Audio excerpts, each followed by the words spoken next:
창세기 12장 1절에서 10절 말씀입니다. 우리 한 목소리로 함께 읽겠습니다. 여호와께서 아브람에게 이르시되 너는 너의 고향과 친척과 아버지의 집을 떠나 내가 네게 보여줄 땅으로 가라. 내가 너로 큰 민족을 이루고 네게 복을 주어 내 이름을 창대하게 하리니 너는 복이 될지라.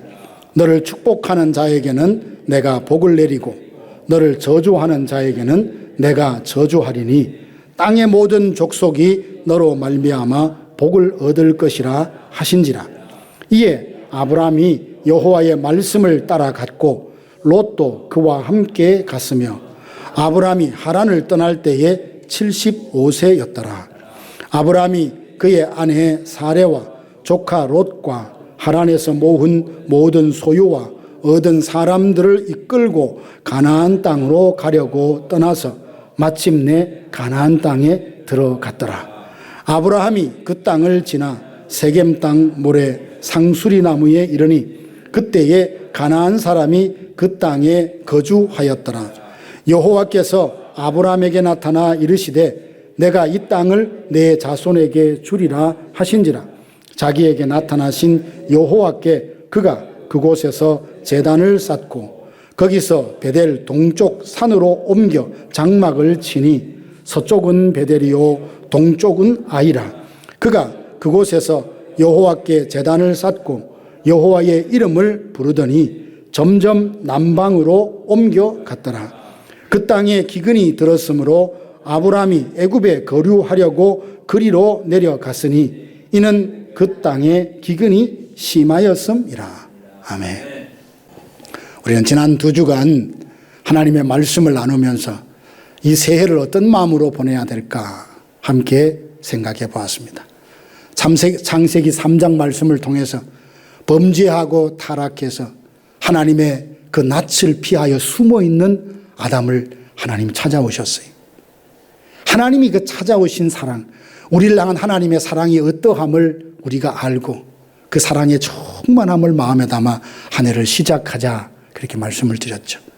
지난주에는 출애굽기 3장 말씀을 통해서 하나님이 떨기나무 불꽃 가운데서 모세를 부르시는 그 장면을 통해서 우리가 신발을 벗으라는 하나님의 말씀 앞에 대했습니다. 내 방식, 내가 옳다고 생각했던 삶의 패턴들 그거 다 내려놓고 나는 스스로 잇따르신 여호와 그 이름의 능력을 붙들고 한 해를 살자고 말씀을 드렸습니다. 하나님 우리를 찾아오셨고 내 방식 벗고 이제 하나님 의지하며 살겠습니다. 각오했습니다. 그 다음은 뭐죠?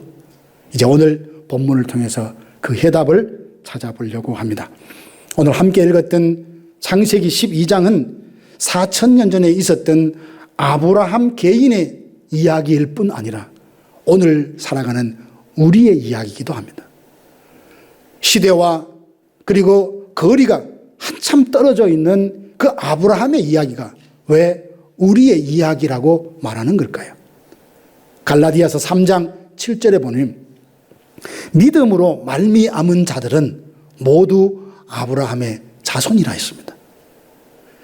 거리와 세대의 그 간격을 메우고 아브라함만의 이야기가 아니라 그 부르심이 오늘 우리에게도 계속 연장되어 이어오고 있다는 그 확신은 바로 믿음이 그렇게 하게 한다는 말이죠.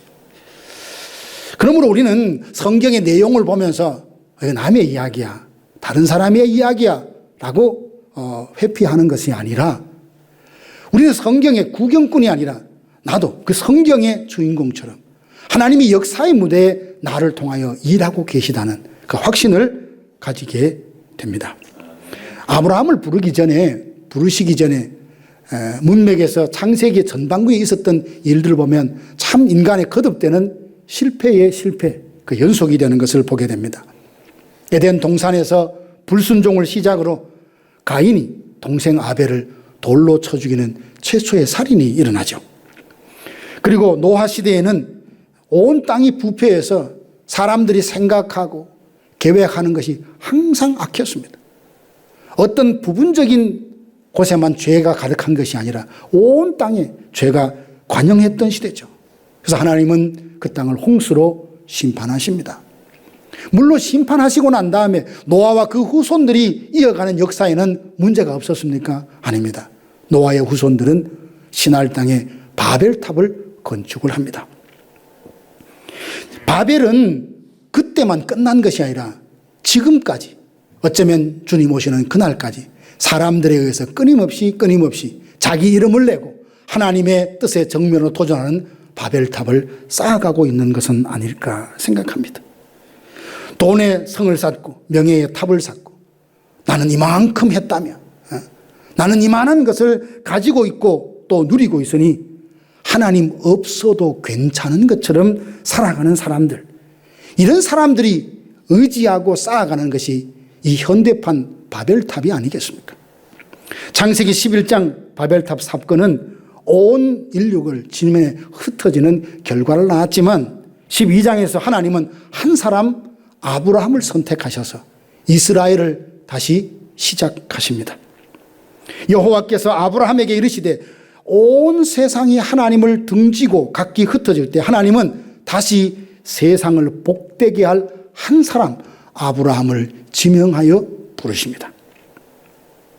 아브라함이 하나님 앞에 부르심을 받을 만한 특별한 자격이 있었을까요? 아닙니다.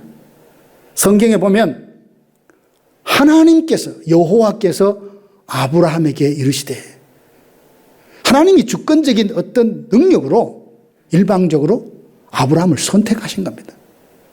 부르심을 받은 아브라함은 한량없는 하나님의 은혜를 덧입은 거죠.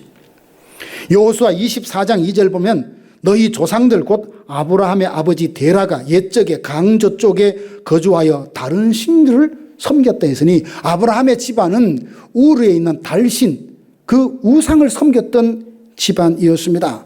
거기에다 지금 부르심을 받을 때에 아브라함의 나이가 얼마입니까? 75세입니다.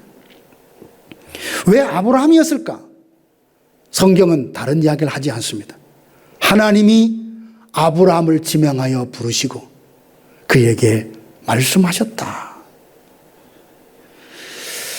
은혜란 받을 자격이 없는 자에게 주어지는 하나님의 무조건적인 호의를 말합니다.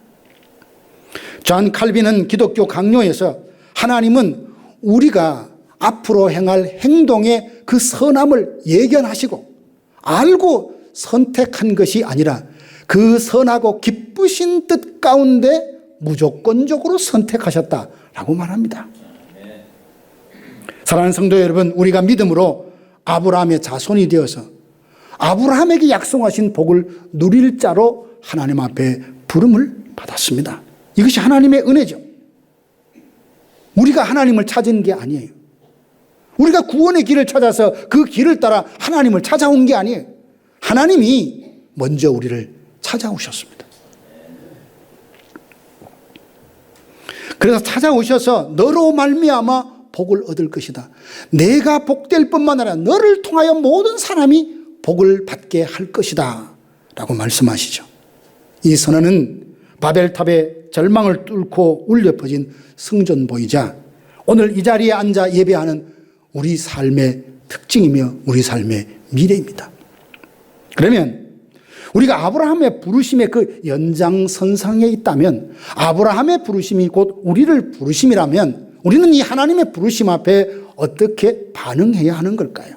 첫 번째는 익숙한 과거에서 떠나 약속의 미래를 향하여 나아가야 합니다.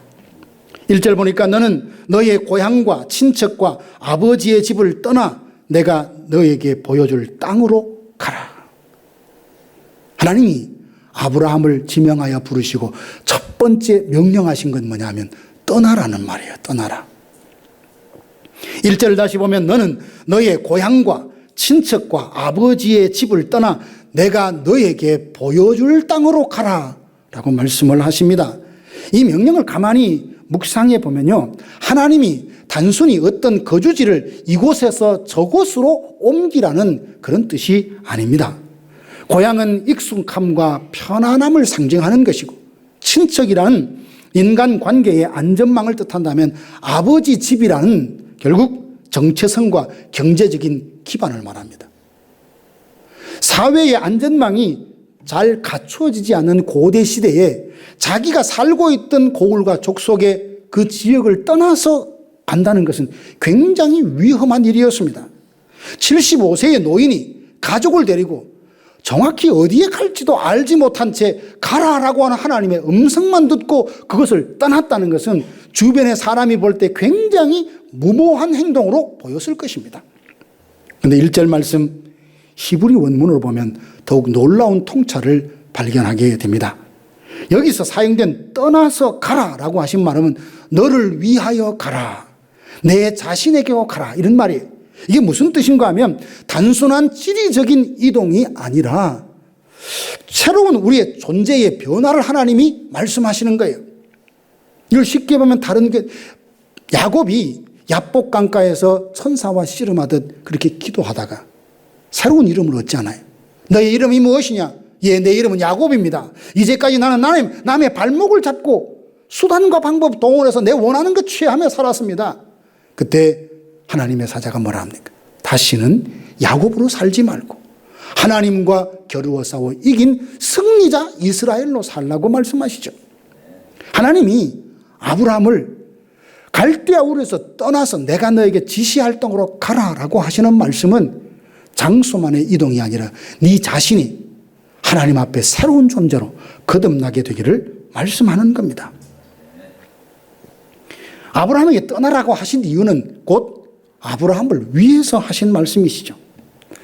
하나님이 없어도 먹고 살 것이 있으면 안전하다고 생각했던 그 익숙한 환경에서 떠나야 하나님이 나의 공급자시고 나의 인도자시며 나의 보호자가 되신다는 것을 새롭게 경험할 수 있는 겁니다. 떠나지 않으면 도달할 수가 없잖아요. 우리는 하나님의 부르심을 따르기 위해서 무엇으로부터 떠나야 하는 걸까요?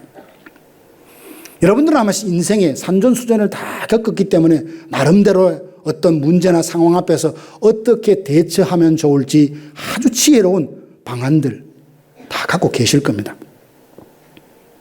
나의 경험, 나의 사회적인 지위, 내가 쌓은 인맥들, 내가 예전에는 이러이러해서 문제를 해결했다는 그 체험까지 있었으니 자기가 생각이 얼마나 확고하겠습니까? 그러나 그것이 우리 삶에 유익하기도 하지만 때로는 새롭게 역사하시는 하나님의 역사를 가로막는 장애물이 될 수 있습니다.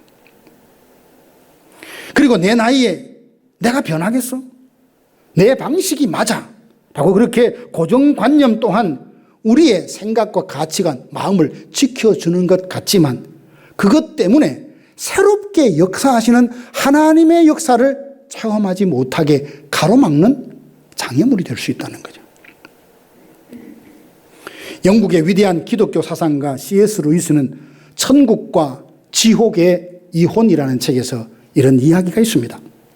한 유령이 어깨 위에다가 붉은 도마뱀을 얹어놓고 지옥에서 천국으로 소풍을 옵니다. 또 오는 중에 그 어깨에 앉은 붉은 도마뱀이 계속 귀에다가 속삭이는 거예요. 비천하고 음란한 이야기를 계속 들려주는 겁니다. 천사가 다가와 묻습니다. 내가 저놈을 죽여도 좋을까? 그는 압니다. 옆에서 계속 부정적인 이야기, 나쁜 이야기, 음란한 이야기를 들려주니까 이거 좀 나에게 해롭다는 걸 알고 좀 없어졌으면 좋겠다는 바람도 있겠지만 그 유령은 주저합니다. 왜냐하면 잘못된 이야기라도 그와 함께 세웠던 세월이 있잖아요. 분명히 나에게 해로운 생각과 말들을 계속 넣어주지만 함께 지내왔던 세월에 대한 미운정이라 그러나요? 그 미련 때문에 어떻게 해달라고 말하지 못하고 주저하게 됩니다. 혹시 여러분 어깨 위에도 이 도마뱀 한 마리씩 얹고 사는 거 아닙니까? 자기를 위해서 꼭 필요한 이야기라도 아니야, 내 방법이 맞아. 그런 사람도 있잖아요. 저도 그럴 때가 있거든요. 아내가 좋은 이야기를 해주는 걸, 아, 이거 지혜로운 이야기다 알아요. 근데 하지 마. 그럴 때가 있어요. 예. 하지만 이 유령이 마침내 고통을 감수하고 천사에게 이 도마뱀 좀 죽여달라 이야기를 하는 순간 그 징그러운 도마뱀은 아주 멋있는 백마로 바뀝니다. 그리고 이 유령은 그 백마를 다스리고 천국을 향해 가는 실체로 달라져요. 참 이걸 보면 C.S. 루이스의 그 아주 통찰력이 아주 탁월한 것을 보게 됩니다. 사랑하는 성도 여러분, 과거의 상처로부터 우리는 떠나야 합니다. 과거로부터 떠나야 영광스러운 미래를 우리가 누릴 수 있는 겁니다. 그때 그 사람 때문에 내 인생 참 꼬여서 계속 생각하면 과거에 묶여서 미래에 새롭게 열어주시는 하나님의 놀라운 역사를 우리가 경험하지 못하는 거죠. 성경에 보면 용서하라, 용서하라 그러잖아요. 용서하기 싫어요. 용서해서는 안 될 것 같아요. 용서할 자격도 없는 것 같아요. 하지만 용서하지 않겠다면 누가 손해인가? 미움에 사로잡혀 미움의 족쇄에 갇혀서 본인이 다치는 거예요. 그래서 인도 속담에는 누군가를 미워하는 마음은 내 영혼의 염산과 같아서 그 감정을 품는 내가 다친다라는 속담이 있어요. 하나님께서 용서하라 하신 것은 나 자신이 그 미움으로부터 자유케 하라는 바로 그런 의미가 아니겠습니까? 이 나이에 뭘 내가 하겠다고, 에? 현실에 안주하려는 그런 생각으로부터 떠나십시오. 변화, 도전 이런 말은 기존 세대 그리고 연세드신 분들에게는 어울리지 않는 말이라고 그렇게 이야기를 하죠. 그런데 하나님이 아브라함을 부르실 때가 몇 세였어요? 75세. 최소한 이 본문에 의하면 75세 밑으로는 나이 때문에 나 못합니다 그렇게 말할 수 없어요. 모세는 몇 세에 부르심을 받았습니까? 80세에 부름을 받았어요. 요즘 미국의 대통령이 연세가 얼마나 되죠? 79, 80이잖아요. 여러분 그분보다 나이가 많은 분 여기 몇 분 안 되시잖아요. 그러면 하나님이 나를 부르신다, 나를 쓰시기를 원하신다 하면 이제 나이 때문에 아닐 거라는 것은 다 뭐라고요? 핑계라는 거, 핑계. 여러분이 지금까지 의지하던 낡은 지팡이를 내려놓을 때 이제까지 옳다고 믿었던 내 방식, 내 신발을 고집하던 것을 벗어놓으면 하나님이 새 신발을 신겨주시고 하나님의 역사와 그 능력과 지혜가 어떠함을 삶 속에서 새롭게 경험하는 겁니다. 기존에 있는 것을 싹 비워내야, 깨끗해야 그 위에 부어주시는 새로운 은혜가 있지 않겠습니까? 하나님께서 떠나라 명령하심은 달리 말하면 내가 모든 것을 책임주겠다는 말씀이기도 합니다. 더 이상 망설일 것이 아니라 너를 위해서 가라. 하나님 없이도 모든 것이 잘 돌아간다고 믿었던 그 익숙한 곳에서 과감히 떠날 수 있을 때 하나님이 모든 삶에 보호하시고 공급하시는 그 신령한 은혜를 맛보게 되는 겁니다. 내 생각에 물론 상식적으로 형편이 그 정도 되니까 할 수 있어. 하지만 하나님이 정말 그럼에도 불구하고 나에게 이걸 원하신다고 순종하면 그것이 가능하도록 역사하시는 새로운 일을 경험할 수 있다는 거예요. 저는 신앙생활이 바로 이런 것이라고 봅니다. 다니엘서에 보면 하나님 여호와를 아는 사람은 강하고 용맹함을 발휘하리라. 가끔 성도들을 위해서 기도할 때 그런 마음이 자꾸 들어요. 하나님, 우리 성도님들 무한한 잠재력, 무한한 가능성을 주셨는데 목사가 너무 믿음이 작아서 이런 것도 한번 도전시켜보고 기회도 주고 길도 열어주면 한번 도전해서 하나님의 그 신령한 능력을 경험할 텐데 제가 자꾸만 걱정해서 연세가 들어서 어떻게, 바빠서 어떻게, 약해서 어떻게 이러다가 하나님이 주실 그 귀한 것을 놓치고 있는 것 아닌가 이런 생각을 할 때가 있습니다. 떠나라 할 때는 떠날 수 있어야 합니다. 익숙한 데서 내가 옳다고 생각해도 벗어놓고 하나님이 옳다는 걸로 발을 디뎌보면 요단강이 갈라지고 홍해가 갈라지고 만나가 쏟아지고 나는 도저히 살아갈 수 없을 것 같은데 하나님의 방법으로 살아냈다라고 하는 삶의 간증을 자식들에게 들려준다면 그 자식들은 하나님 살아있다고 분명히 믿을 것입니다. 둘째로 그 부르심을 보면서 어떻게 반응했느냐. 복의 수혜자를 넘어 복의 유통하는 축복을 유통하는 자로 하나님이 부르신다는 사실입니다. 2절 3절 보면 너는 복이 될지라 땅의 모든 족속이 너로 말미암아 복을 얻을 것이다. 내가 너로 큰 민족을 이루고 내게 복을 주어 내 이름을 창대하게 하리니 너는 복이 될지라 땅의 모든 족속이 너로 말미암아 복을 얻을 것이다. 여러분 이 구절을 읽을 때 마음이 막 두근두근두근. 우리의 마음을 막 두드리는, 심장을 두드리는 그런 북소리 같지 않습니까? 흔히 우리는 복 그러면 뭐라고 생각하냐면 많은 걸 가지는 걸 말합니다. 돈도 많이 갖고, 그리고 지위도 높이 오르고, 세상 사람들이 부러워할 만한 많은 것을 소유하면 그것을 두고 복이라고 합니다. 물론 그것도 복이죠.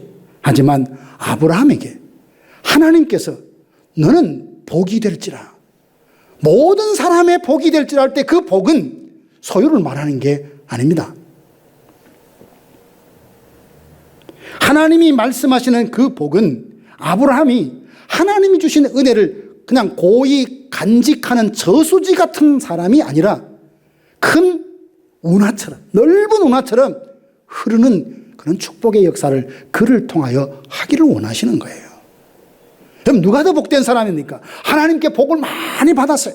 그래서 그 복을 좋다고 자기만 누리다가 다 누리지도 못하고 세상을 떠나는 사람이 정말 복된 사람입니까? 아니면 마치 자기 삶이 넓은 운하와 같아서요, 내 인생을 통하여 수많은 사람이 하나님을 만나고 수많은 하나님의 일들이 이루어지고 하나님의 역사가 이루어지는 일에 쓰임받았다면 누가 더 복된 사람일까? 우리를 먼저 복되게 하신 이유는 나를 통해 내 이웃이, 내 자녀가, 이 세상이 하나님의 축복이 무엇인지 맛볼 수 있도록 나를 그 통로로 쓰시기 위해서 부르셨다는 사실입니다. 내 안위만 챙기던 내 중심의 성을 떠날 때에 비로소 타인을 복되게 하는 정말 축복의 통로로 우리가 살아갈 수 있는 겁니다. 아브라함의 생애에서 이 복의 통로로서 살았던 때가 있습니다. 조카 롯이 포로로 잡혀갔다는 소식을 듣게 됩니다. 조카를 생각하면 얄밉지 않아요. 목초지가 부족하고 우물이 작아서 목자들이 서로 막 다툴 때 이제 좀 우리 헤어지자. 그러니까 조카가 먼저 눈을 싹 들어보더니 요단들에 보니까 물도 많고 목초지도 넉넉해요. 그것 때문에 갈등했으니까. 삼촌 저기 참 좋은데 제가 가도 될까요? 이런 말이는 저거다. 저건 내 것이야 라고 생각하고 그쪽으로 선택하고 삼촌은 어찌든지 상관없고 떠나버렸어요.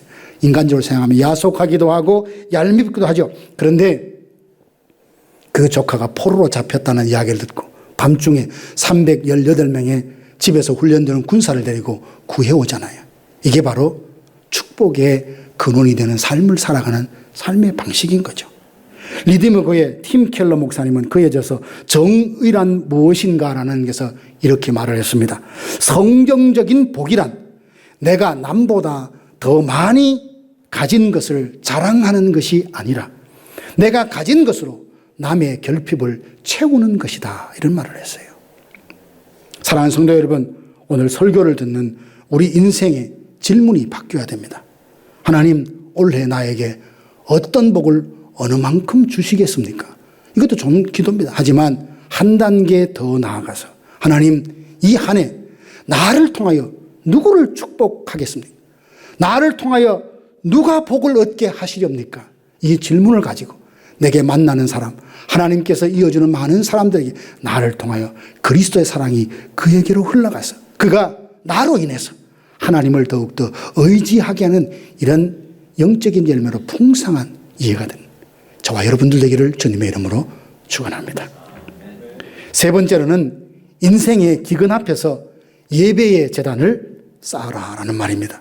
6절에서 10절 보니까 아브라함이 하나님이 지시할 땅으로 가라 해서 왔어요. 하나님이 가라고 했고 이 땅이라고 말씀하셨으면 이제 비단길과 꽃길이 쫙 열려야 되는 거 아닙니까? 그런데 어떻습니까? 하나님이 보내서 왔는데 그 땅에서 만난 것은 기근이었어요. 기근. 그때에 가나안 사람이 그 땅에 거주하였더라. 그 땅에 기근이 들었으므로 우리도 결단하고 하나님 부르심에 따라 순종해서 나아갔는데 그 길이 자꾸만 막히거나 어려움이 오면 당황하고 혼란스럽지 않습니까? 아브라함이 모든 것을 버리고 도착한 그 세겜 땅은 텅 빈 낙원이 아니었습니다. 이미 가나안 사람이 살고 있었습니다. 약속을 믿고 왔는데 현실은 텃세와 위협이 가득했습니다. 설상가상으로 기근까지 있었습니다. 순종의 결과가 풍요가 아니라 결핍과 위기로 나타난 것입니다. 하나님은 왜 아브라함에게 이런 시련을 허락하셨던 걸까요? 나는 환경이 좋아서 하나님을 따르고 있는가? 아니면 하나님이 좋아서 하나님을 따르고 있는가? 어쩌면 시험대에 오른 줄로 봅니다.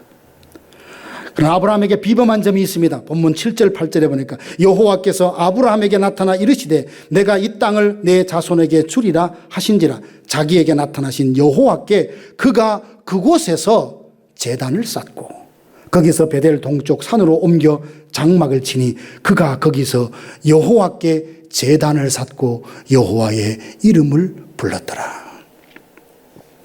아브라함은 척박한 땅 그 한복판에서 기근이 찾아오기 전에 먼저 하나님 앞에 제단을 쌓았습니다.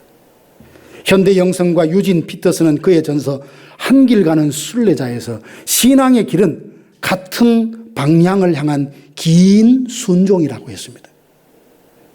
우리가 믿음으로 살려고 하면 이 인내와 그 마지막 목표에 도달할 때까지, 영적 고지에 이를 때까지 인내하며 끝까지 묵묵히 순종해야 한다는 사실이죠. 사랑하는 성도 여러분, 우리는 대부분 인생의 황혼기에 만나는 기근을 여러분 당하고 있는지도 모릅니다. 몸은 예전 같지 않고 자녀들은 내 마음대로 되지 않고 은퇴 후에 경제적인 상황도 불안하고 배우자의 갈등도 있고 문득 찾아오는 그 노후의 외로움까지 있어서 이것이 기근처럼 내 영혼을 덮칠 때가 있습니다. 그때 우리는 자꾸만 뒤를 돌아보아 애굽을 쳐다봅니다. 그때 좋았지. 그때 좋았지. 실제로 10절에서 아브라함도 애굽으로 내려갔습니다. 그리고 거기서 큰 실수를 저지르고 말지요. 여러분, 기근 때는 피하라는 것보다는 진짜 예배가 시작되어야 될 삶의 현주소입니다. 문제가 터졌을 때, 그리고 여러 가지 사람을 찾기 전에 기도에 무릎을 꿇는 것, 이것이 제단을 쌓는 마음의 자세입니다. 내 뜻대로 되지 않는 현실 앞에서 하나님은 여전히 선하시다. 하나님은 여전히 나와 함께 하신다는 이 신실하신 하나님을 끝까지 믿고 기근 때문에 움츠러드는 것이 아니라 오히려 아브라함처럼 나로 말미암아 내 주변을 복되게 하실 것이라는 그 소망을 굳게 붙들고 하나님만 바라보고 나아가는 겁니다. 매일 하나님 앞에 무릎 꿇고 기도하며 일상을 멈추고 하나님 앞에 머무르는 시간이 있어야 합니다. 하나님이 어떤 분이고 그분이 나를 향하여 어떤 은혜와 사랑을 부어주시는지를 내가 실감하고 체험을 하려면 일상을 잠시 멈추고 그리고 하나님 앞에서 머무르는 시간이 꼭 있어야 합니다. 너무 바빠요. 너무 분주해요. 그러면 잠시 짬이 나도 정서적인 에너지가 다 고갈이 되어서 하나님을 위해 뭔가 할 수 있는 에너지가 남지 않아요. 어떤 사람이 그래요. 성경 읽기를 열심히 하는데 시간이 없대요. 시간표를 짜면은 그 시간 안에 몇 시간이 남음에도 불구하고 왜 그런 말을 할까? 충분히 이해해야 돼요. 정서적인 에너지가 다 고갈되잖아요. 그러면 멍하니 뭐라도 집중할 수 없게 된다는 거죠. 사랑하신 성도 여러분, 우리는 그래서 내 영혼을 위해서 일상을 잠시 멈추어 서서 하나님 앞에 머무름으로 주님의 은혜를 내가 주입받고 공급을 받아야 돼요. 그래서 영혼이 튼튼해야 기근 같은 상황까지도 낙심하지 아니하고 하나님 앞에 예배하며 믿음을 지켜낼 수 있는 겁니다. 천하 없어도 자기 힘과 의지로 신앙을 지켜낼 사람 아무도 없습니다. 기도하는 만큼 살게 되고 사는 만큼 기도한다 하잖아요. 올 한 해 우리 앞에 어떤 기근이 있을지 아무도 모릅니다. 그러나 두려워하지 마십시오. 하나님은 아브라함을 그 기근 속에 홀로 두지 않으시고 결국 그를 그 속에서 연단하사 믿음의 조상으로 빚어내시잖아요. 환경이 나를 흔들어도 나는 예배의 재단을 무너뜨리지 아니라 이 기준을 확실히 세우고 살아간다면 하나님이 나머지는 책임져 주실 겁니다. 여러분도 아시다시피 지금 몸이 불편하시지만 예배에 오신 우리 늘 기도하는 변집사님이나 김재욱 성도님 보면 참 감사해요. 지금도 어떤 분은 수술을 하고 지금 불편한 몸에도 하나님 앞에 예배하러 와요. 그 마음 중심이 뭡니까? 집에서 얼마든지 TV로도 할 수 있죠. 그렇지만 나와서 하나님 앞에 예배하고자 하는 그 마음, 그것이 뭐냐? 내 인생에 기근이 와도 기근 중에라도 나는 예배를 쉬지 아니하리라는 그 믿음의 결단, 그 헌신이 그 가운데 있는 거잖아요. 하나님이 다 기억하고 계십니다. 나다나엘이 무화과 나무, 감람나무 앞에서 아무도 모른다고 생각하고 기도했을 때 예수님이 오셔서 말하면 네가 감람나무 아래서 하나님께 기도하는 거 내가 봤다 안다고 하시잖아요.